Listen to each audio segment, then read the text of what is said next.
Talvez o problema da sua vida não seja o que você está olhando, talvez seja a forma como você aprendeu a enxergar.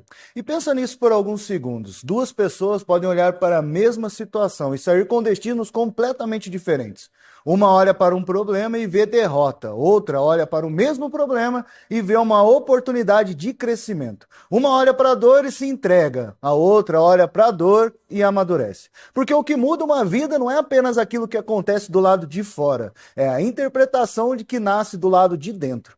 E talvez seja exatamente isso que esteja travando tanta gente hoje. Tem pessoas vivendo no automático, olhando sem perceber, existindo sem discernir.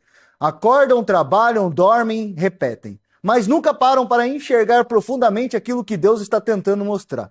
E a frase que eu quero plantar dentro de você hoje é essa: olhe para o que todos olham, mas veja o que ninguém mais vê. E eu vou repetir. Olhe para o que todos estão olhando, mas veja o que ninguém vê. Porque o comum todo mundo vê, mas visão espiritual poucos possuem.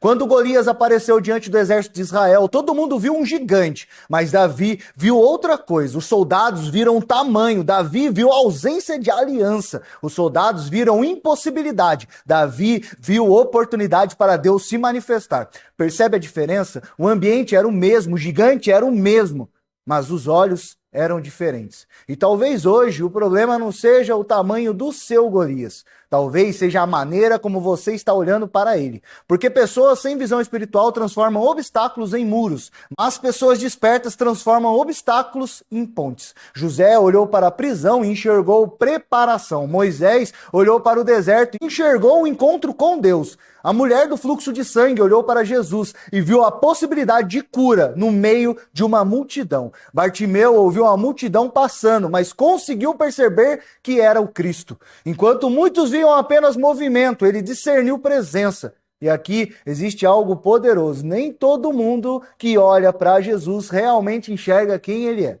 Os fariseus olharam para Cristo e viram a ameaça. Os discípulos olharam e viram o Filho de Deus. A cruz para muitos era derrota, mas o céu enxergava a redenção. Enquanto homens viam um carpinteiro sendo crucificado, Deus estava reconciliando o mundo consigo mesmo.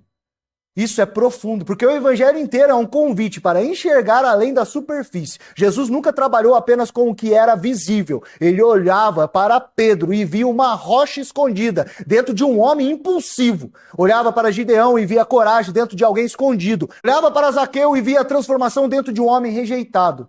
Olhava para Maria Madalena e via o propósito, onde a sociedade só via o passado. E talvez hoje Deus esteja olhando para você exatamente assim. Porque talvez as pessoas ao seu redor só enxerguem suas falhas, mas Deus consegue ver aquilo que ainda está escondido dentro de você. E aqui está o problema. Tem gente vivendo abaixo da própria identidade, porque começou a se enxergar pelos olhos errados. Olhou tanto para o medo, que esqueceu o propósito. Olhou tanto para a rejeição, que esqueceu o chamado. Olhou tanto para os erros, que perdeu a visão da graça. E aos poucos foi se escondendo emocionalmente, espiritualmente, mentalmente.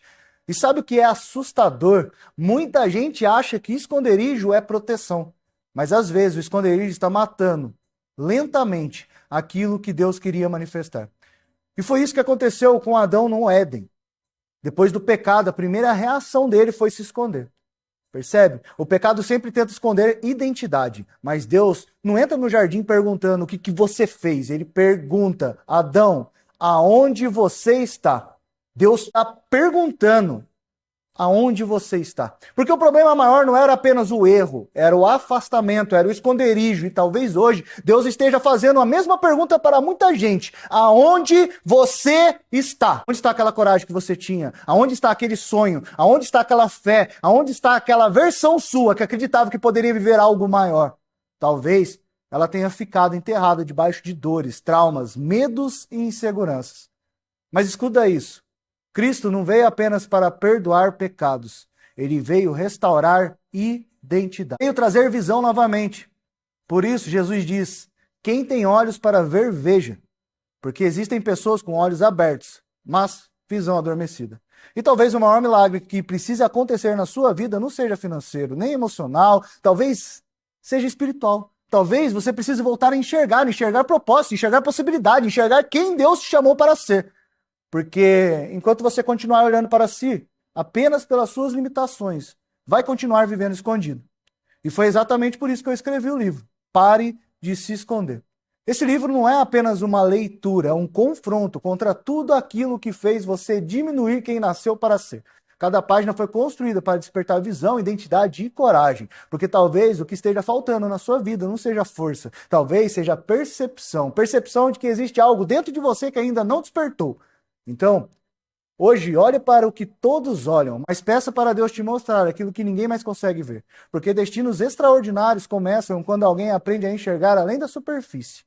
Pare de se esconder. Desperte o melhor que está dentro de ti. E talvez pela primeira vez você comece a enxergar a si mesmo da maneira certa.